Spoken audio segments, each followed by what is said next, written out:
Hello students, आज 12th class में मैं आपको नया टॉपिक पढ़ाऊंगा जिसका नाम है विद्युत cell, electric cell.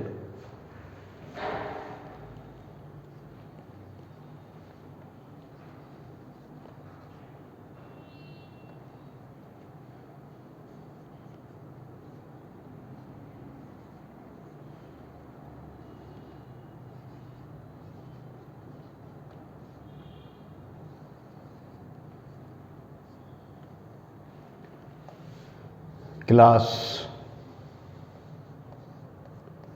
12th science. विद्युत सेल क्या होता है और इससे संबंधित कौन कौन सी भौतिक राशियां हैं, आज आप इसके बारे में पढ़ेंगे। जो विद्युत सेल बहुत ही इम्पोर्टेंट टॉपिक है और इसमें से आपके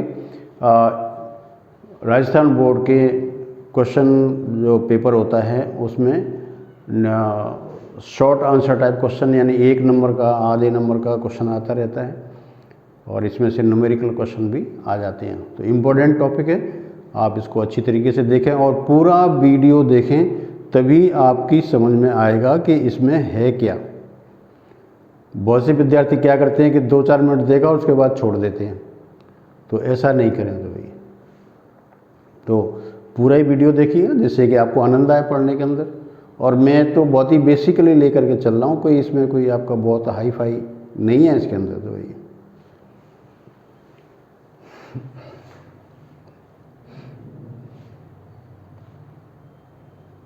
तो पहले हम इसकी परिभाषा करते हैं।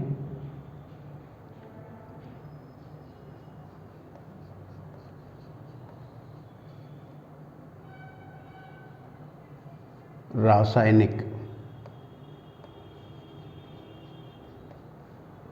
ऊर्जा को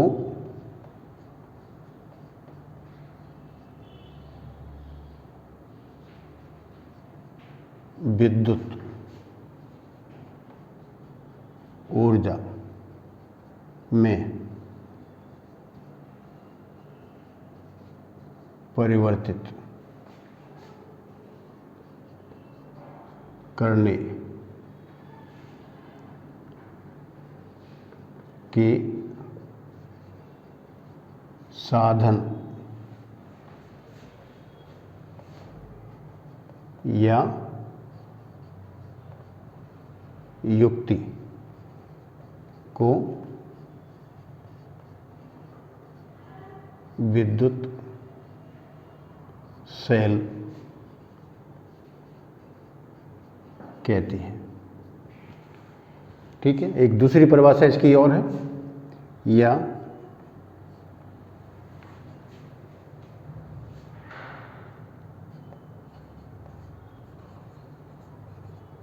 विद्युत परिपथ में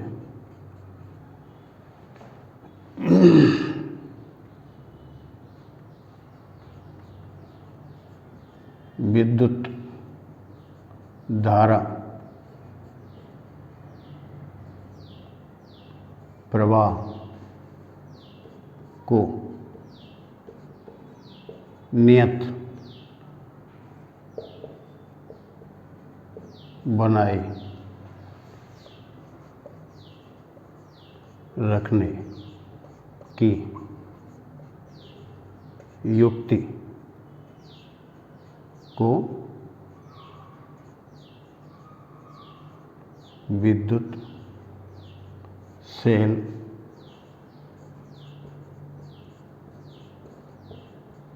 कहते हैं।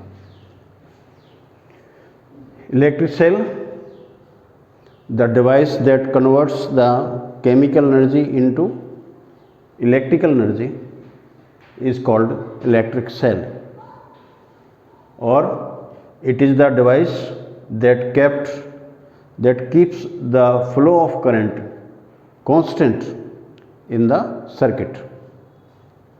तो विद्युत प्रवाह के लिए इसका यूज किया जाता है। भाई तो विद्युत सेल इसके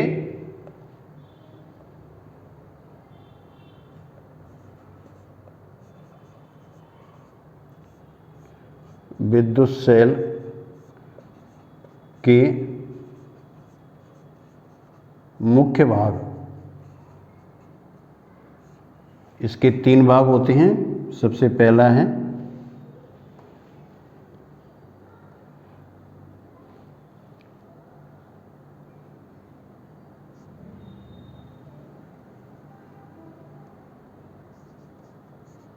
पात्र यानी कि बर्तन, नंबर 2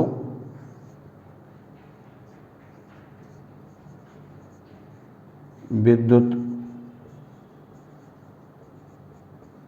अपघट्य इलेक्ट्रोलाइट्स, और नंबर 3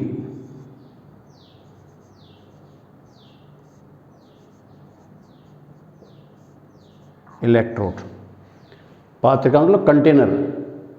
तो विद्युत अपघट्य होता है तो इस विद्युत अपघट्य को किसी न किसी कंटेनर के अंदर रखेंगे, चाहे वो कंटेनर चालक पदार्थ का बना हो अथवा कुचालक पदार्थ का बना हो। और विद्युत अपघट्य के अंदर 2 इलेक्ट्रोड होते हैं। तो इलेक्ट्रोड इसमें 2 तरीके के होते हैं, ये 2 होते हैं। एक होता है इसमें कैथोड और दूसरा होता है एनोड। 2 इलेक्ट्रोड होते हैं। कैथोड जो होता है वो नेगेटिव चार्ज होता है, ऋण आवेशित,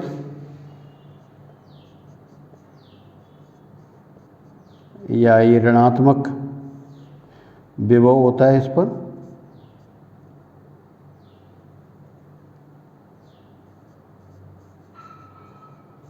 और इस पर धनात्मक विभव होता है।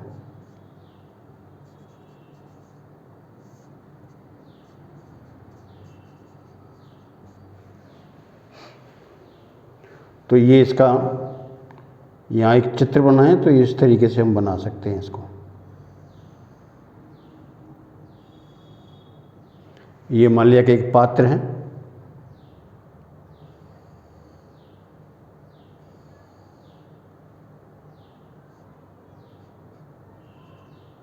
ये इसमें इलेक्ट्रोड होता है,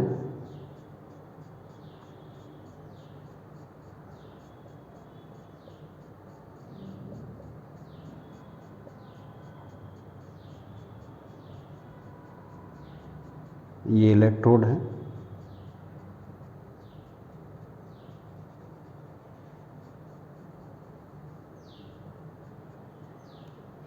दूसरा इलेक्ट्रोड ये है,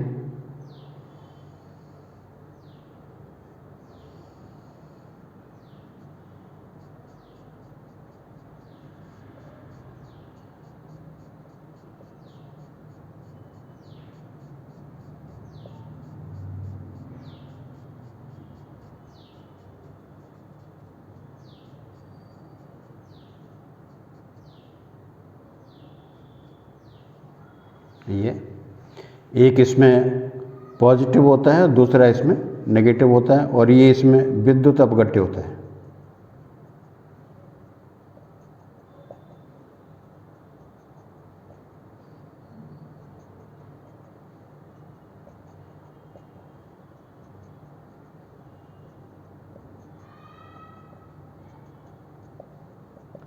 ये तो ये इसमें पात्र होता है,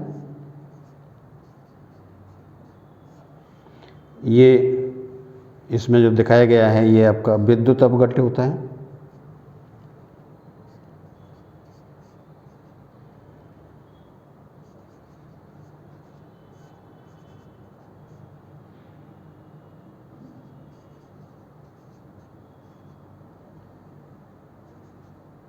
विद्युत अपघट्य, ये इसमें एनोड होता है यहाँ,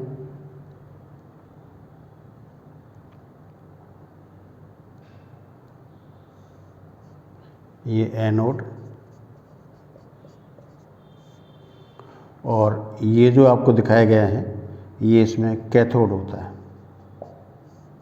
कैथोड।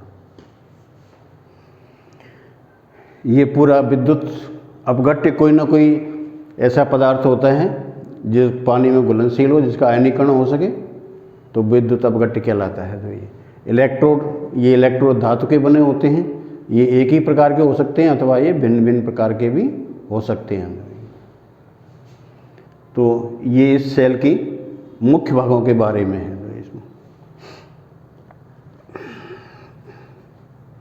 अब इस सेल का संबंध अगर मान लो कि हम यहाँ पर इस तरीके से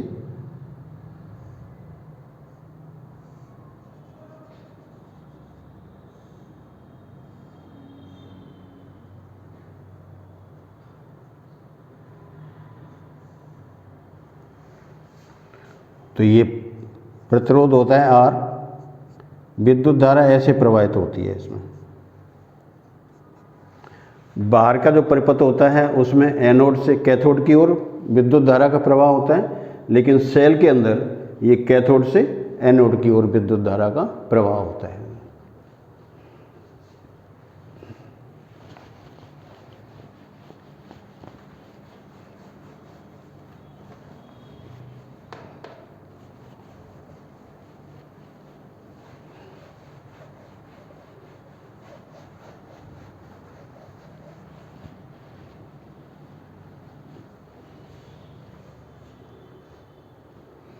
तो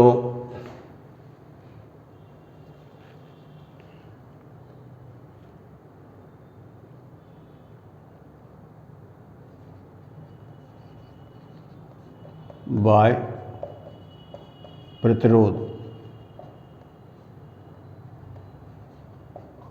में विद्युत धारा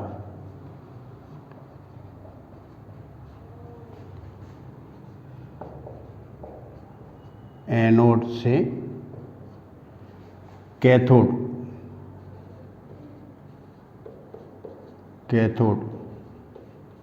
की ओर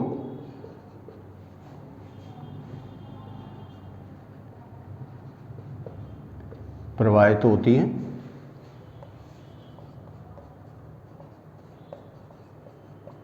जबकि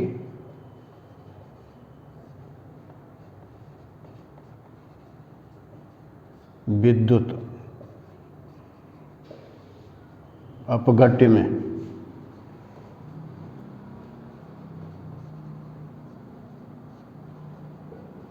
विद्युत धारा कैथोड से एनोड की ओर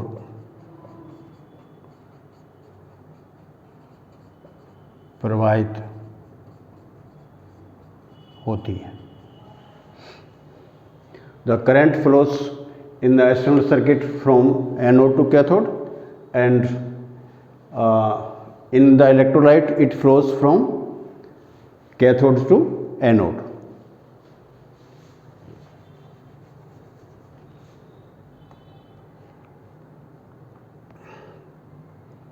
मान लेते हैं अब इसमें माना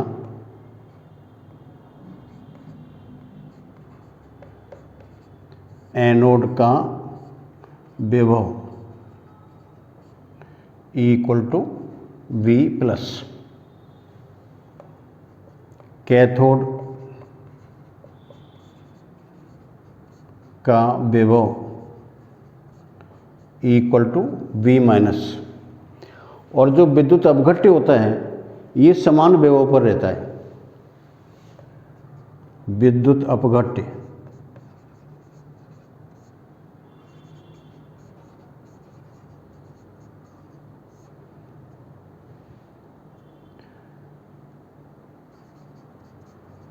में विभव ये हम V मान लेते हैं।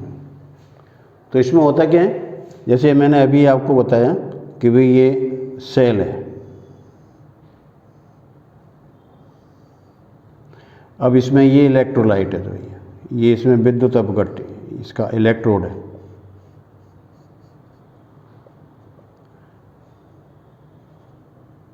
ये मान लिया प्लस होता है, और ये है आपका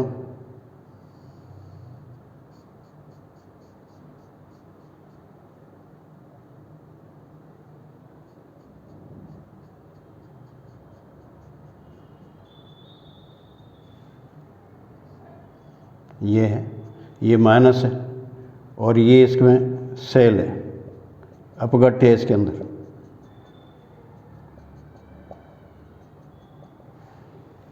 तो इसका विभव है V प्लस और इसका विभव है V माइनस। इसके निकट एक हम बिंदु मान लेते हैं यहाँ पर ए, और इसके निकट मान लेते हैं एक बिंदु बी। तो ए और बी पर समान विभव होगा, यहाँ पर भी विभव बी के बराबर है और यहाँ पर भी विभव इसमें बी के बराबर है।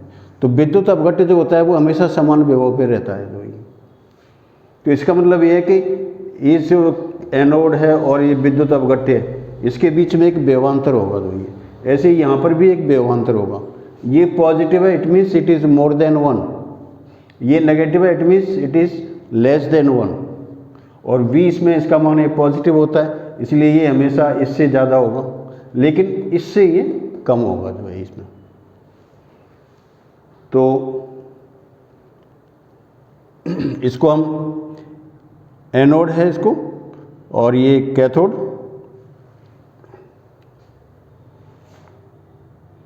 तो इसको हम एन मान लेते हैं और इसको पी मान लेते हैं। एन का मतलब ये पी और ये एन। पी का मतलब होता है पॉजिटिव, एन का मतलब होता है नेगेटिव। तो कैथोड क्योंकि नेगेटिव विभव पर होता है इसलिए यहाँ पर एन लिख लेते हैं, और एनोड जो है पॉजिटिव विभव पर होता है इसलिए यहाँ पर पी लिख देते हैं। तो हम इसमें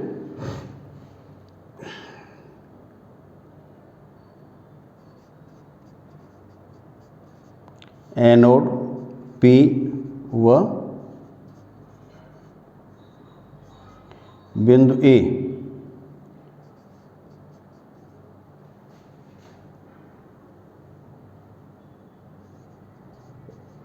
बीच विभवांतर, इसको हम V1 मान लेते हैं। तो ये हो जाएगा आपका V प्लस माइनस V। और कैथोड N व बिंदु B के बीच विभवांतर V2 equal to V minus V minus. क्योंकि यहाँ पर ये नेगेटिव से लेस देन 1 है, ये पॉजिटिव है इसलिए मोर देन 1 है, तो डेफिनेटली इसकी वैल्यू इससे ज़्यादा होगी, इसलिए V माइनस V1। तो दोनों इलेक्ट्रोडों के बीच में कितना विभवांतर होगा? अतः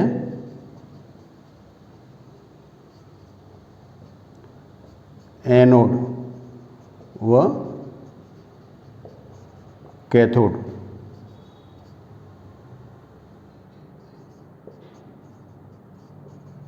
के बीच विभवांतर delta V equal to V1 minus V2। So ये आपका V plus minus B minus, और ये V minus B minus.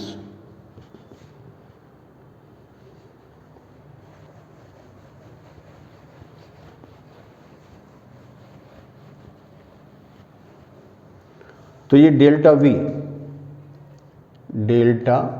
V equal to V plus minus V minus V plus V minus. So ये V plus plus V minus, this is equal to delta V। तो जब cell खुले परिपथ में होता है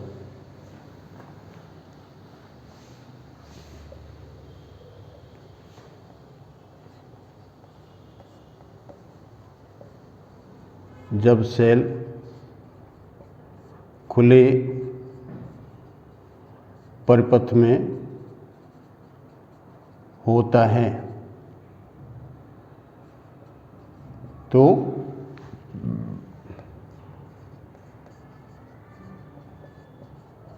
विभवांतर डेल्टा V को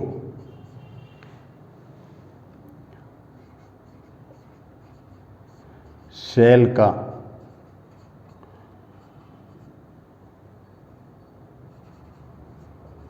विद्युत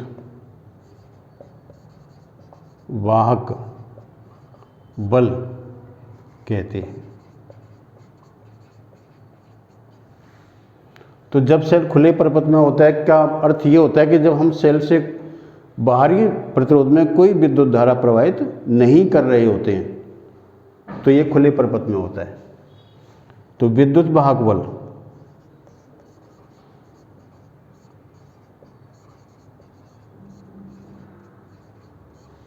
इक्वल टू डेल्टा वी, और ये equal to V plus plus V minus, और इसको हम ई से रिप्रेजेंट करते हैं।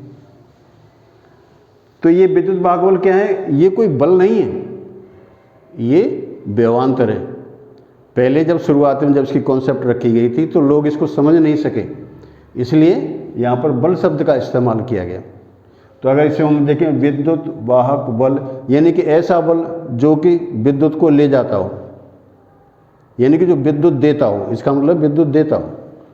तो उस समय ठीक तरह से कि इसका इंटरप्रिटेशन न होने के कारण इसका नाम विद्युत वाहक बल पड़ गया, और आज भी इसको वही विद्युत वाहक बल ही कहते हैं। तो विद्युत वाहक बल का अर्थ कभी बल नहीं समझना चाहिए, बल्कि ये व्यवांतर होता है। मैंने यहाँ लिखा भी है कि जब सेल खुले परिपथ में होता है तो व्यवांतर डेल्टा वी को सेल का विद्युत वाहक बल कहते हैं। विद्युत वाहक बल है वो व्यवांतर है, इसलिए इसका मात्रक जो होगा वो वोल्ट होगा। इसका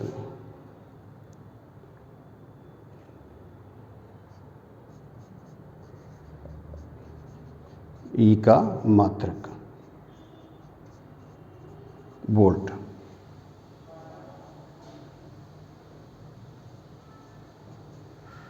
अब ये जो वोल्ट इसका इसके व्यवांतर है, इसके दोनों इलेक्ट्रोडों के बीच का, तो ये जो विद्युत वाहक बल होता है वो इलेक्ट्रोडों की प्रकृति पर निर्भर करता है, और जो विद्युत अपघट्य है उसकी प्रकृति पर निर्भर करता है। क्योंकि रासायनिक क्रिया होती है, उस रासायनिक क्रिया के फलस्वरूप उसमें इलेक्ट्रॉन का आदान प्रदान होता है। इलेक्ट्रॉन जैसे जो परमाणु होते हैं वो इलेक्ट्रॉन ग्रहण करते हैं, छोड़ते हैं, तो उसके कारण उन पर जो प्लेट होती है, जो इलेक्ट्रोड होते हैं, वो धन और ऋण आवेश बनते हैं। तो उसके अनुसार ही इन पर ये मतलब इसका मान डिपेंड करता है। तो विद्युत वाहक बल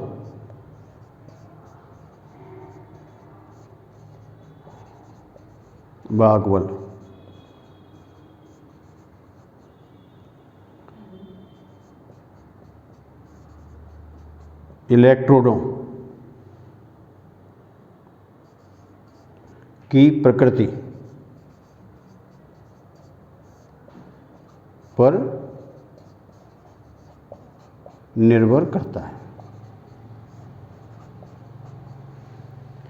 क्योंकि इलेक्ट्रोड अलग अलग पदार्थ के होते हैं, तो उसके अनुसार उस पर विभव होता है। कई सेल ऐसे होते हैं जिनका व्यवांतर बहुत कम होता है, विद्युत वाहक बल बहुत कम होता है, कईयों का विद्युत वाहक बल काफ़ी ज़्यादा होता है।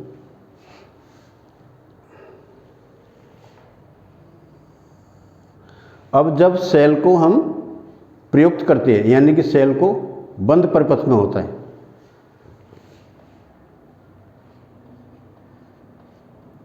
जब सेल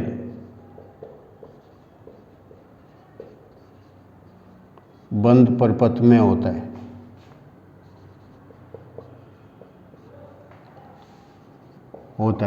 तो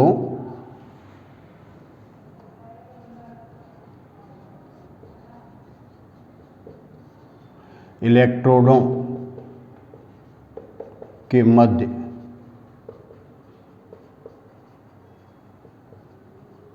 व्यवांतर को टर्मिनल वोल्टता V कहते हैं। तो टर्मिनल वोल्टता कब होगी? जब हम सेल को यूज़ करेंगे, उससे हम विद्युत धारा गेन करेंगे। तो इसी को हम कहते हैं कि जब सेल बंद परिपथ में होता है। तो इस समय जो टर्मिनल वोल्टता होती है,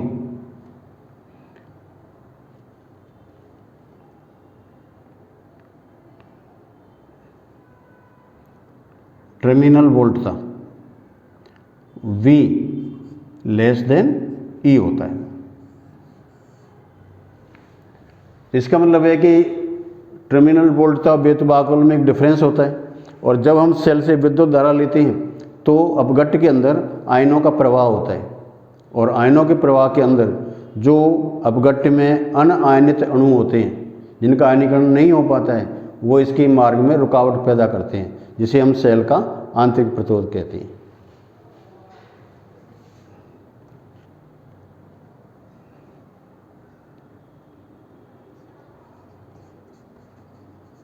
विद्युत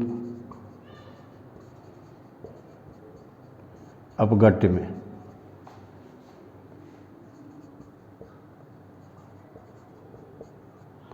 आयनों के प्रवाह में उत्पन्न बाधा या रुकावट को सेल का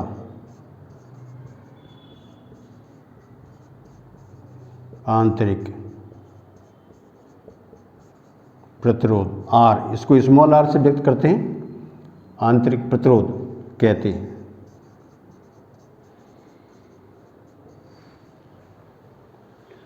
अब इसमें रुकावट कौन पैदा करता है? जो अपघट्ट के अंदर अनआयनित अणु होते हैं। तो ये जो आंतरिक प्रतिरोध होता है वो अपघट्ट की प्रकृति पर निर्भर करता है। तो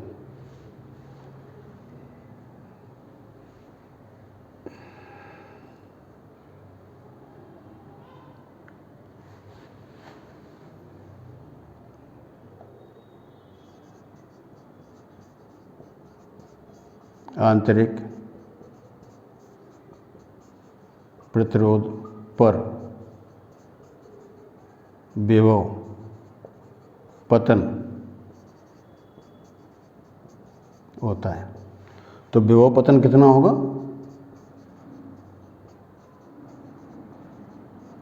equal to I into are.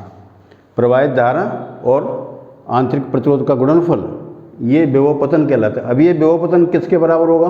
ये इन दोनों के डिफरेंस के बराबर होगा। तो ये विद्युत वाहक बल और टर्मिनल वोल्टता के डिफरेंस के बराबर होगा।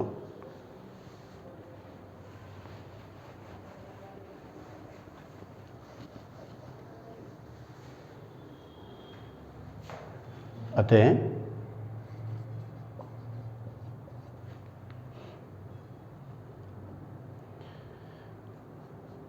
E minus B equal to I R. यहाँ पर जो इनका डिफरेंस है, ये डिफरेंस इस विभव पतन के बराबर होता है। जो ये, या हम इसको ऐसे भी कह सकते हैं, V equal to E minus I R. तो आप देख रहे हैं कि यहाँ पर जब सेल से धारा प्राप्त करती है, यानी जब सेल बंद परिपथ में होता है, तो इसकी टर्मिनल वोल्टता भी आ जाती है और इसमें आंतरिक प्रतिरोध भी कार्य करने लगता है। और जब तक हम इससे धारा नहीं लेते हैं तो न तो इसमें टर्मिनल वोल्टता होती है, न इस पर विभव पतन होता है।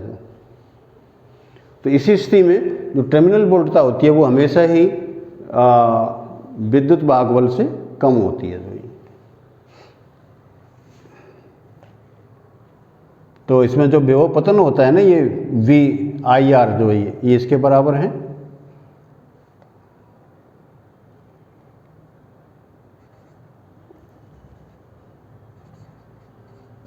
यदि बाय प्रतिरोध आर हो तो V equal to I R, क्योंकि दोनों टर्मिनलों के बीच में और टर्मिनल के बीच में एक आपने बाय प्रतिरोध लगा रखा है, तो वो इसकी टर्मिनल वोल्टता के बराबर होता है। तो अब हम इसी में इसका यूज करें, इस फॉर्मूले का जो है, तो इसके स्थान पर I R equal to E minus I R, और हम इसमें ये ले लें I R plus I R equal to E. I यहाँ से कॉमन ले लें, R plus R equal to E. So I equal to E upon R plus R, यानी आपको सेल से इतनी विद्युत धारा प्राप्त होगी जो इसमें। तो आप देख सकते हैं कि विद्युत धारा जो होती है वो, क्योंकि विद्युत वाहक बल कांस्टेंट रहता है, तो ये केवल बाह्य प्रतिरोध और ये सेल के आंतरिक प्रतिरोध पर डिपेंड करता है।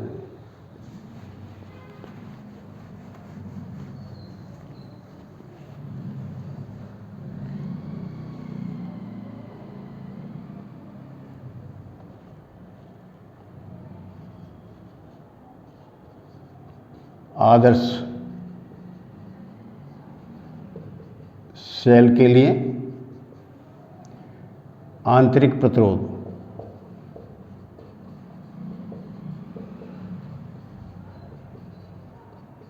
R इक्वल टू 0 होता है। तो इस R इक्वल टू 0 हो जाएगा, तो इसमें I का मान होगा तो I equal to E upon R। और ये अधिकतम धारा होती है, तो अधिकतम मैक्सिमम वैल्यू होती है तो वही। तो इसका मतलब ये कि जो आदर्श सेल है वो उस सेल को कहते हैं जिसका आंतरिक प्रतिरोध 0 के बराबर हो। और सेल का सबसे मुख्य उद्देश्य यही होता है कि उससे हम अधिक से अधिक विद्युत धारा प्राप्त कर सकें। तो यहाँ पे हमने लिया कि जब हम सेल को यूज़ करते हैं, यानी कि इसको डिस्चार्ज करते हैं, लेकिन अगर सेल को आवेशित किया जाए,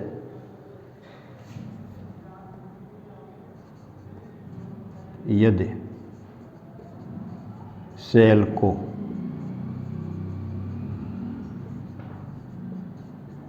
आवेशित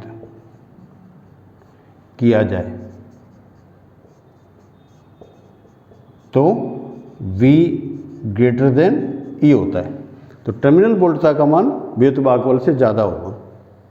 अब इसमें क्या है कि हम जब चार्ज करते हैं तो कोई ना कोई चार्जर लगाएंगे, और वो चार्जर जो होता है उसका जो वोल्टेज होता है वो किसी सेल को तभी चार्ज कर सकता है जबकि उसका वोल्टेज सेल के विद्युत वाहक बल से ज़्यादा होगा। तो इसी स्थिति में ये जो फॉर्मूला होता है वो बदल जाता है।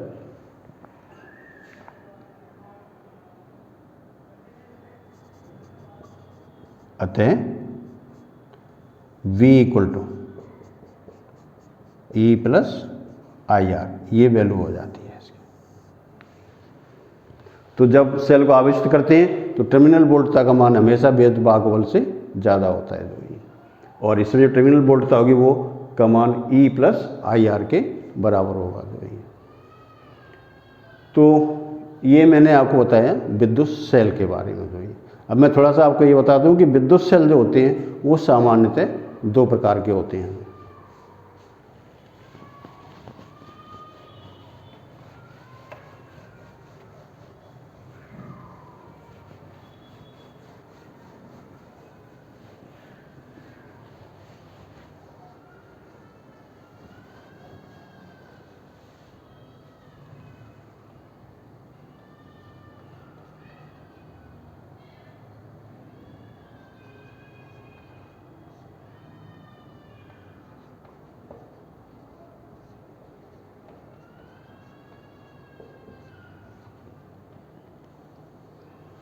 तो ये 2 तरह के होते हैं। एक होता है प्राथमिक सेल,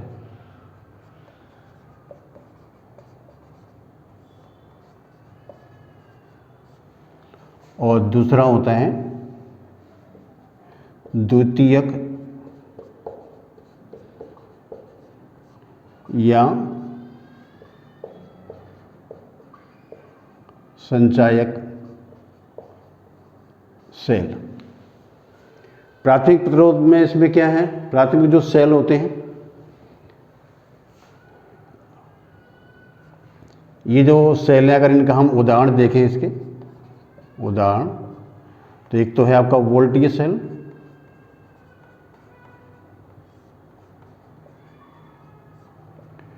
लेक्लांसी सेल,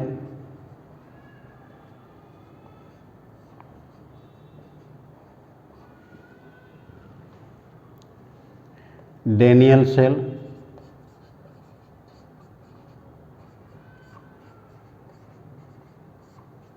शुष्क सेल,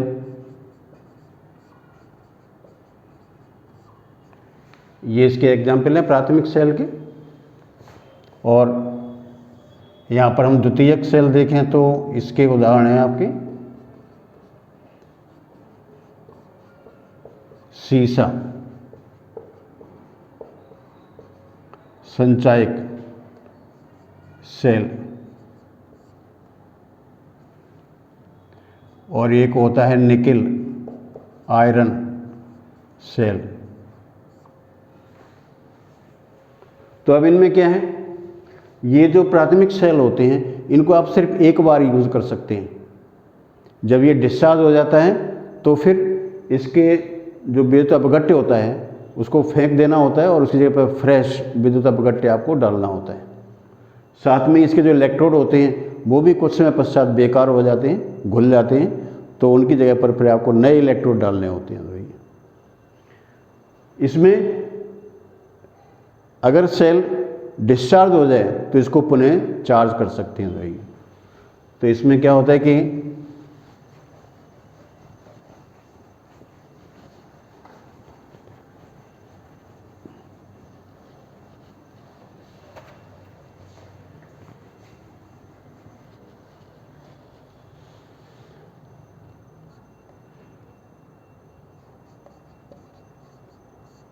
सेल को आवेशित नहीं कर सकते, इसलिए इसका एक बार यूज होता है। जो ये इसमें सेल को आवेशित कर सकते हैं।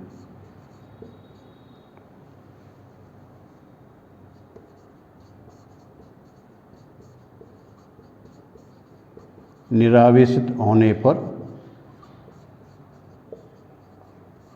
सेल को आवेशित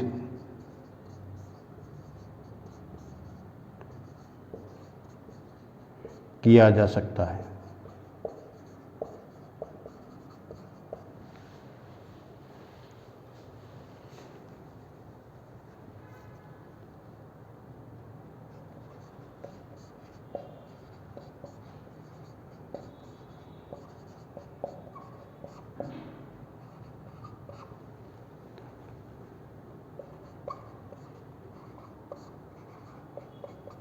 निरावेशित होने पर सेल को आवेशित नहीं कर सकते, जबकि इसमें ऐसा नहीं होता है। तो ये निरावेशित हो जाए तो सेल को आवेशित कर सकते हैं। इसका तीसरा जो इसमें है कि इनके विद्युत बल बहुत कम होते हैं। इनके विद्युत वाहक बल निम्न तथा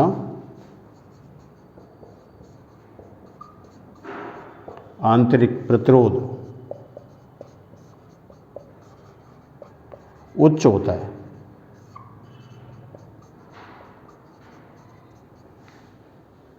और इनमें क्या होते हैं, इनके विद्युत वाहक बल उच्च तथा आंतरिक प्रतिरोध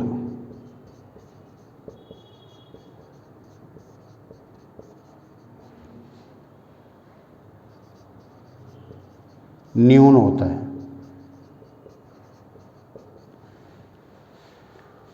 इनसे हमें अल्प धारा प्राप्त होती है। इस सेल से